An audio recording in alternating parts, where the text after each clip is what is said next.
South Texas, winter of 2022. While neighbors sealed windows with duct tape and covered pipes with blankets, two young men walked with shovels in hand, heading towards the empty lot at the end of the street. The ground was hard, wet, and cold. The cold front was knocking down power poles and breaking fragile roofs, and they were digging. "Are they trying to bury themselves?" someone asked, laughing from inside a car. No one answered. The twins had been removing earth from a 6-meter rectangle for weeks without machinery or a tractor. The neighborhood was betting on how long it would take for them to give up. They said it wouldn't even become a shack. They said $2,000 wouldn't even buy a tarp roof. But day after day, even with their fingers bruised and the ground hardened, they returned. Until one night, the wind changed, and something in the ground stopped shaking. But nobody saw it, because what was being built wasn't visible from the outside. In the Pine Hollow neighborhood, the houses were simple, but above ground level. Zinc roofs, white fences, old pickup trucks parked out front. People who had known each other for years, even without talking much. It was the kind of place where anything different was noticed. When brothers Aaron and Eli moved back home, nobody noticed. They had disappeared for a while after their father died. They returned with what little remained, an inherited plot of land, a backpack each, and $2,000 that their mother had set aside in an envelope with the word "start" written in pen. They had no friends nearby. They didn't look for a job. They've only just begun to dig, first using borrowed garden shovels. Then I used my hands when the wet mud jammed the blade. They didn't explain to anyone what it was. "Are they digging a septic tank?" asked a neighbor, leaning against the gate. "I think they're going to plant a body there," another one laughed. But no one offered help. Gradually, the neighborhood's normal pattern was being re-established. Those who lived there lived on the land. Those who lived well lived high. Those who didn't have money moved away. But Aaron and Eli stayed.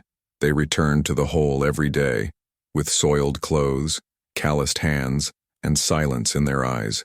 The two spoke little. They exchanged gestures, sometimes a short word. To an observer from afar, one could see two young men sweating as they tried to hide. Gradually, the buzz began. In the market, they were whispering. In church, a comment after the prayer. Good young people, but it seems they haven't learned to follow the right path. No one asked directly. It was easier to laugh. One afternoon, while they were digging on one of the sides, the neighbor from the house next door leaned against the fence. "With $2,000 you could rent a decent place." Neither of them answered. "Well, when the rain comes back, your house will be a swimming pool." And he turned his back. In the southern U.S., when the cold weather arrives, it comes with a warning. But that week, the wind changed sooner than predicted, and everything turned gray. The neighbors scrambled to stock up on food, seal cracks, and adjust heaters. Aaron and Eli covered the hole with a tarp and disappeared from sight. That's when they really started to doubt. Did they leave? Did they give up? I bet they froze down there. But nobody crossed the street to see. Beneath the tarp, stretched with ropes and stones, there was now more than just a hole. Aaron and Eli had dug deep enough to stand on. They created steps in the earth cut by hand, curving down to lessen the impact of the wind. The floor was still damp. The walls reeked of cold. But the air inside, it was something else entirely. Silent, steady, almost stable. With some of the money they bought used wood, salvaged from an abandoned building 3 neighborhoods away. They hauled it all in an old shopping cart in 3 overnight trips. They lined the ceiling with overlapping angled planks, creating a low dome. Between the earth and the wood, discarded tires served as shock absorbers. It didn't look like a house, not even close, but it was already a shelter. The structure was invisible to outsiders. Just a piece of tarp on the ground, and which only increased the mockery. "Have you seen their house? It doesn't even have a door. What are you waiting for walls to sprout up?" But there was no rush. They knew that the biggest mistake would be to rush things. With each step forward, a pause. For every mistake, a correction. When they tried to use a thermal blanket on the ceiling, the steam condensed and it rained inside. They started again. When they used too many nails, the wood split. They replaced them with knife-made joints. Silence, tension, adjustments. Inside, everything was custom-made for two. 2 makeshift mattresses, 2 lanterns hanging, a brick shelf for storing provisions, and a small side opening, designed by Eli, to renew the air without letting the wind in. He was the one who had the strangest idea. What if we stop heating the air and start holding up the ground? Aaron didn't understand at the time.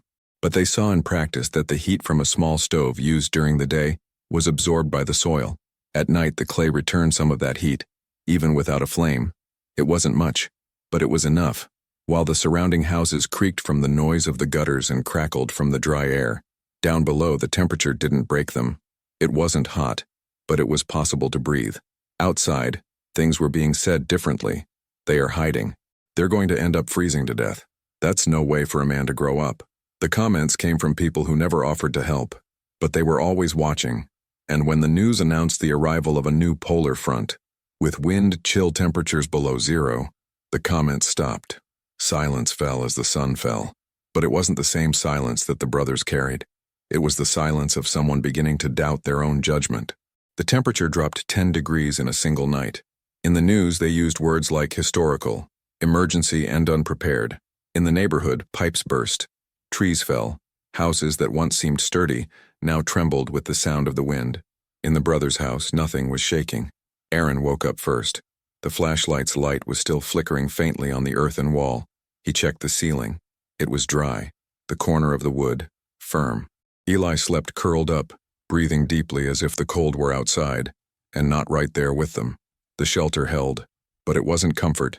It was about survival. The water in the jug had frozen at the rim.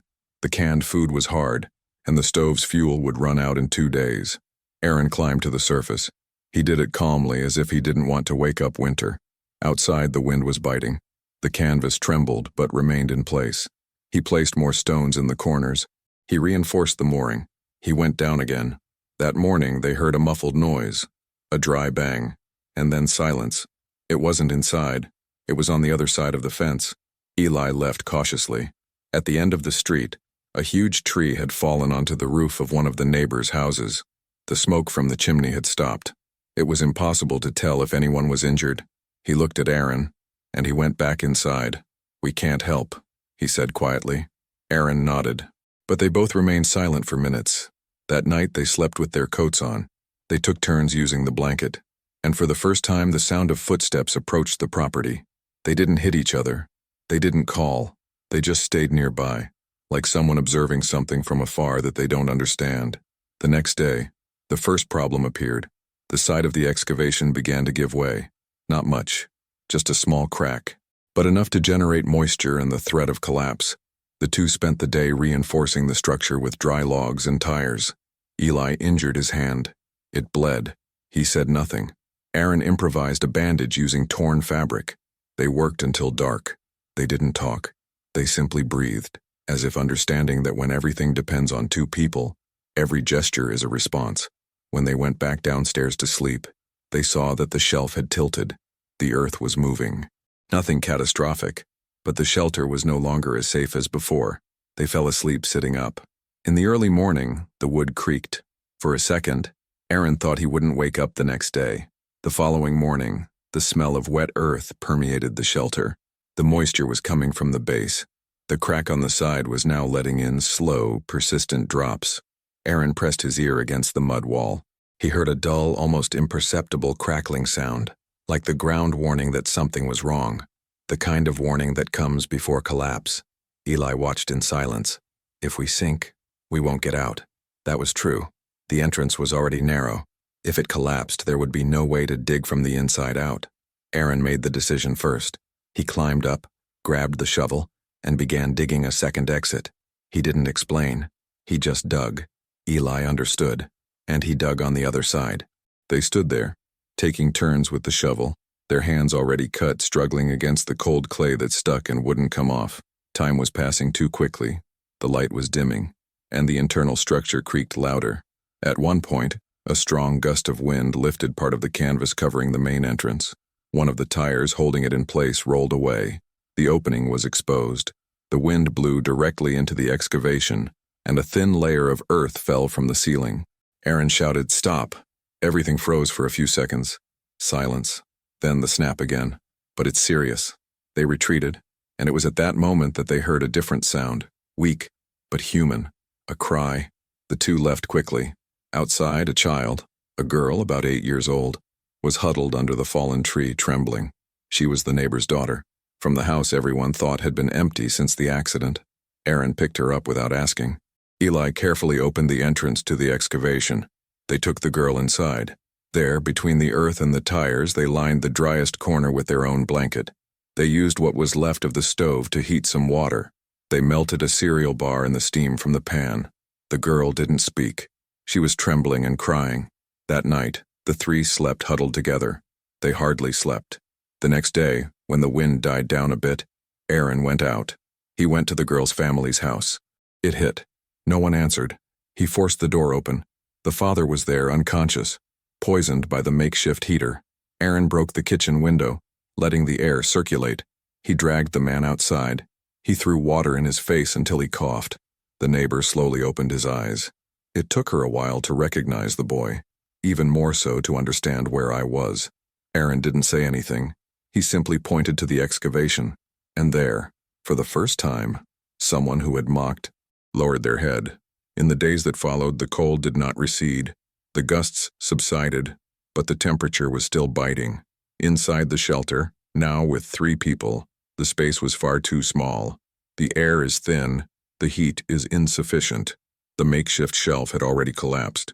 The clay base continued to give way at the edges, and the fuel for the stove ran out. Aaron left early that day. He didn't explain where he was going. It took longer than usual. When he returned, he was carrying 2 wet blankets and a small box of firewood in his arms. I had walked through 3 neighborhoods before finding an old warehouse that still sold leftovers. He paid with what was left of his mother's envelope. Eli said nothing. He simply divided the firewood into equal parts and tidied up the corner where the girl slept. Outside, the rescued man was still recovering. He would stand at the gate, watching. I didn't have the courage to cross the street. On the second night, the rain returned. First light, then steady. The tarp at the entrance couldn't hold. It tore near the tie-down point. The water began to flow down like a continuous stream. It fell right in the center of the shelter, threatening to flood the deepest part. Eli tried to improvise a detour using loose planks. Aaron ran to the back of the shelter, grabbed the unused tires, and piled them around the opening, creating a containment ring. The water rose slowly. Every previous mistake seemed to be taking its toll that night. Every forced economy, every shortcut. The girl was coughing incessantly. The soaked blanket no longer provided any protection. Aaron approached her. He took off his own coat and wrapped it around her. Eli lit the last candle stub just so she could see some light. That's when they realized. The ceiling was cracking. A dark line ran down the center of the wood. Accumulated moisture, clay pressure, real risk. If it falls, Eli murmured. Aaron looked around. No way out would be fast enough. Then he did the unthinkable. He climbed to the surface and, with his bare hands, began digging the earth from the outside of the ceiling. It relieved weight. It reduced tension. But digging in the rain was more about burying than removing. For every shovelful removed, the clay returned half of it. Eli stood below, holding the center with a short beam. His hands were trembling. His feet were already submerged. It went on like that for almost an hour. When the rain stopped and the wind died down and the water ceased to flow, the shelter was still standing. Not intact, but standing up. Aaron fell to his knees in the mud, not from tiredness. A silent relief. Down below, Eli took the dry blanket and covered the girl. She opened her eyes. She looked at him, and for the first time she smiled. 2 days after the storm, the sun came out. Weak, angled, but enough to dry out the sidewalks and reveal the state of the neighborhood. Roofs torn off, fences on the ground, windows smashed. Many people had to leave. Others were without power, without water, without shelter. On the brothers' property, the torn tarp still swayed in the wind. The entrance to the excavation was covered by a new layer of planks, improvised at the last minute. It wasn't pretty, nor did it seem safe, but inside, it was hot, and silence. The following morning they banged on the fence. It was the neighbor, the one who, weeks before, had laughed first. It didn't have the same tone as before. He spoke softly without irony. "My wife has a sore throat. We ran out of gas." He hesitated. "You guys managed to keep it warm in there?" Aaron nodded. Eli pulled up a beam, opening a space. They said nothing. Minutes later, the woman was crossing the property wrapped in a blanket. He stayed at the shelter for 3 nights. She slept there, warmed by the very system they had called ridiculous. On the second day, another neighbor showed up. He brought a package of rice in his hands. He didn't say why. He simply placed it near the entrance. In the third one, There were 4. Someone brought a box of lanterns, another firewood. No one was talking about debt. No one apologized. But their eyes said it all. And the siblings? They continued as usual. They adjusted the boards. They dried the land gradually. They put up a new piece of fabric as an entrance curtain. The shelter, which was previously invisible, was now being noticed, not as a work of genius, but as silent proof that, while the others talked, 2 remained. At the end of the week, the girl's father returned, still limping with a downcast face. It reached the very edge of the property. It stopped. She said she felt safe here. Break. I didn't know how to protect it. Another pause. Thanks. Aaron continued cutting a piece of wood. Eli simply nodded. The man stayed there for a while. Then he turned and left. They never apologized. They never said they were wrong. But no one laughed again. As the weeks passed, the snow gave way to mud, and the constant cold turned into a biting end-of-season wind. The shelter was still there, embedded in the ground, invisible to those who didn't know where to look. The brothers didn't touch him much more. The structure had already fulfilled its purpose. It now served as temporary shelter for anyone who asked respectfully. The girl came by from time to time. She would sit near the entrance, observing without saying anything. He brought drawings made with colored pencils, the curved roof, the tires, the 2 boys in dark caps. She always drew the house below the ground line. The neighbors no longer whispered. They were passing by the front of the property more slowly. Some offered tools. Others left donations without saying what they were for. Aaron and Eli didn't accept everything, but they didn't refuse out of pride either. One day someone from the neighborhood commented, "They should teach that." What? To remain standing, even when buried. The phrase hung in the air. No one answered. What truly remained was not the excavation. It was the image, from 2 discredited young men, with 2 shovels, 2 lanterns, and $2,000. That, when everything froze, they didn't go up. They dug, and they stayed. Not everyone who disappears is running away. Sometimes it's building, where nobody wants to look. They didn't build anything that shone. They did not seek prominence, not even revenge. They just wanted a place where the cold wouldn't get in so easily, where the outside world could collapse without taking what was inside with it. Aaron and Eli proved nothing to the neighborhood, but they proved to each other that it was possible to stay together, even when everyone expected it to be just another hole in the ground. Because in the end, perhaps the safest shelter, don't be the tallest, but the deepest one, the one that nobody sees, but it can endure anything. There are other stories buried around here. If you want to dig along, just sign up.